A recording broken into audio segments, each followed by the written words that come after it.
राधा माँ कहा वो राधा माँ ओहो मेकर मारे नहीं कहोगे जी काबर चिल्लात हो? इतना बेर हो गया मैं पूरा खेत खाता घूम फिर के आ गया ये राधा काहे दिखा रही हो ओ तो अपन खोली में ये बाहर खोले में खुद रहे कहीं काम बूता नहीं करते सो ये कहोगे जी मैं के मेहता चला थे ससुराल नहीं तो सीख जाही मैं तोला पूछो राधा माँ जे लड़का मैके में सुधार नहीं सकी वो ससुराल जा कहाँ सुधारी वो एक काम कर कहा है राधा भला गला तो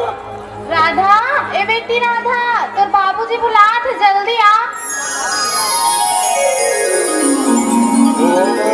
ओ राधा देख करा बेटा देख बोले ना ना लोग लेकर मन सन के रहा कूद के देख भाई के इतना जग पार के कॉलेज घालो पार डाले ये पार बिहाव घालो होने वाला कब तुम वहाँ कहीं भगवान का सुन आज तोर माँ संग हमारा धानी जावा संग सुनत रहा आज हमारे घर सगा सोदर भैया है तोला देखे बार घर के बढ़िया साफ सफाई कर देवे और खाना माना बना के रख देवे ठीक है फिर बाबूजी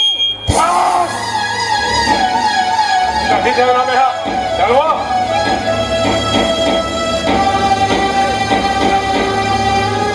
आपका तोरो परे लागे का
Thank you.